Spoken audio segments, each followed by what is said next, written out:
গ্রামের নাম ছিল নারায়ণগঞ্জ। ছোট্ট নিরিবিলি গ্রাম। সেই গ্রামেই থাকতো মদন ও তার ছোট্ট পরিবার। তারা ছিল খুবই গরিব। একদিন সেই গ্রামে প্রাকৃতিক দুর্যোগ নেমে এলো। মদন তখন ভাবল, এই বর্ষার দিনে কিভাবে কাজে বেরোবো আর কি বা কাজ পাবো।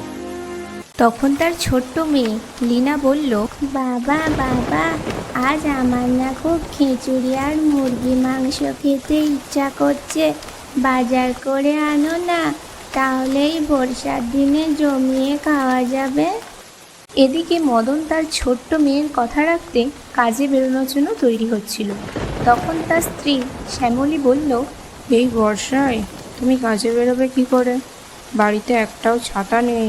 তখন মদন বলল, গিন্নি, আমি তো মেয়ের কথা ফেলে দিতে পারি না। আমাকে কোনো রকম ভাবে রোজগার করে বাজার করে আনতেই হবে। কতদিন মেয়েটাকে ভালো কিছু খাওয়াতে পারি না।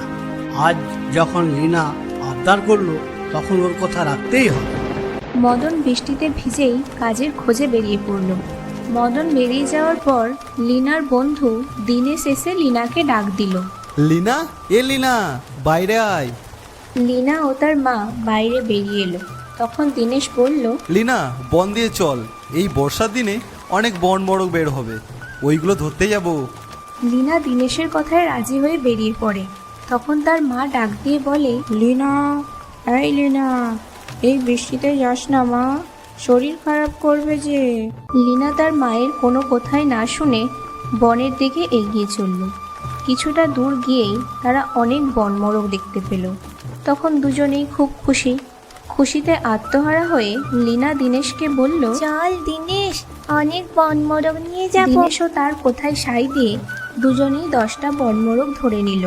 আসার পথে লীনা বলল, চল দিনেশ, এগুলো নিয়ে হাটে বসি। তখন দিনেশ বলল, এই বৃষ্টিতে বসবি কি করে?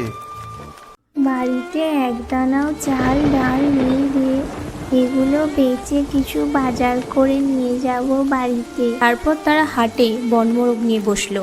এদিকে নারায়ণগঞ্জের জমিদার কৃষ্ণগোপাল রায়, ওনার আজ মন চেয়েছে পোলাও ও মুরগির মাংস খেতে। জমিদার তার চাকর রামুকে ডেকে বললেন, রামু, ভালো করে বাজার করে নিয়ে আয় তো, আজ পোলাও মাংস খেতে খুব ইচ্ছা করছে। কেউ হুকুম কর্তা মশাই। তখন জমিদার মশাই ভাবলেন সেও রামুর সাথে হাটে যাবে। জমিদার মশাই দেখেন হাটের একধারে একটি বাচ্চা ছেলে ও বাচ্চা মেয়ে বনমোরগ নিয়ে বসেছে। তা দেখে জমিদার মশাইয়ের বেশ লোভ হলো। তখন জমিদার মশাই তাদের কাছে গিয়ে বললেন, তোদের বড়বড়গুলো তো বেশ তরতাজা দেখছি, তা কত দাম রেখেছিস? আপনি দেখে দেন বাবু। প্রতি বড়গে 20 টাকা করে দেব। তা শুনে লীনা বলল, জমিদার বাবু, আজ 2 দিন ধরে কিচ্ছু খাই না, আর একটু পয়সা দিন বাবু। জমিদার মশাই তাদের দুঃখ দেখে প্রতি মোরগে 50 টাকা করে দিল ও 8টি মোরগ নিল। খুশিতে ডগমগ হয়ে লীনা বলল, চল দিনেশ, কিছু বাজার করে নি, আজকে না খিচুড়ি মাংস খাবো।